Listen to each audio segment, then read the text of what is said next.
26 એપ્રિલના રોજ યોજાનાર તાલુકા અને જિલ્લા પંચાયતની ચૂંટણીમાં છેલ્લી ઘડીએ ભાજપ પક્ષમાંથી ગુરુવારે સાંજે ઉમેદવારો જાહેર કર્યા બાદ ચિત્ર સ્પષ્ટ થયું હતું. પરંતુ જિલ્લામાં દિયોદર તાલુકાના કોતરવાડા જિલ્લા પંચાયતની સીટ પર ભાજપ પક્ષે કોઈ ઉમેદવાર જાહેર ન કરતા બેઠક પર ભાજપ પક્ષમાંથી ઉમેદવાર કોણ તેને લઈને ચર્ચાએ જોર પકડ્યું છે.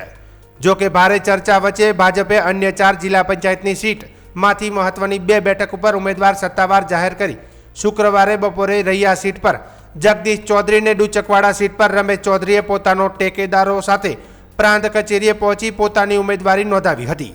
જો કે અન્ય 2 બેઠકો પર ઉમેદવાર જાહેર હોવા છતાં બંને ઉમેદવારે પોતાની ઉમેદવારી નોંધાવી ન હતી.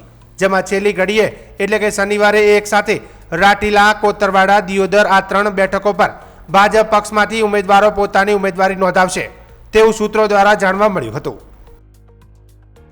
દિયોદર તાલુકાની 5 જિલ્લા પંચાયતોમાંથી અમે આજે 2 જિલ્લા પંચાયતના ફોર્મ રજૂ કર્યા છે અને બાકીની 3 જિલ્લા પંચાયતના પણ અમે ટૂંક સમયમાં ફોર્મ રજૂ કરીએ છીએ.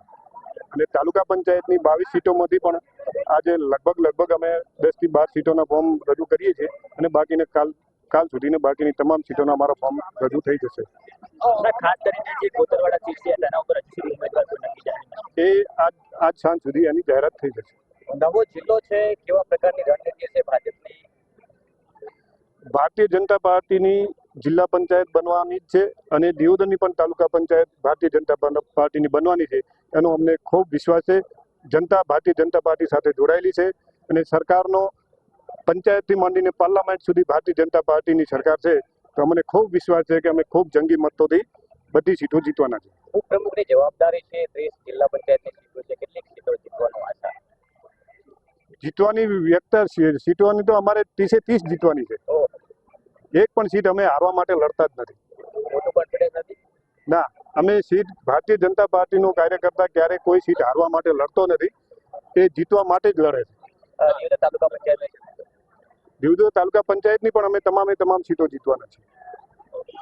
અને ભારતીય જનતા પાર્ટી તરફથી પ્રદેશના નેતૃત્વ, જિલ્લાના નેતૃત્વ અને અહીંયા લોકલાડીલા ધારાસભ્ય સન્માનીય કેસાજી ચૌહાણ સાહેબ તથા દિયોદર તાલુકા ભાજપ મંડળે મને રૈયા જિલ્લા પંચાયત ઉપર ટિકિટ આપી છે. તો હું એમનો ખૂબ આ તબક્કે આભાર માનું છું અને મારા મતદારો સાથે હું આજે ફોર્મ રજૂ કરું છું.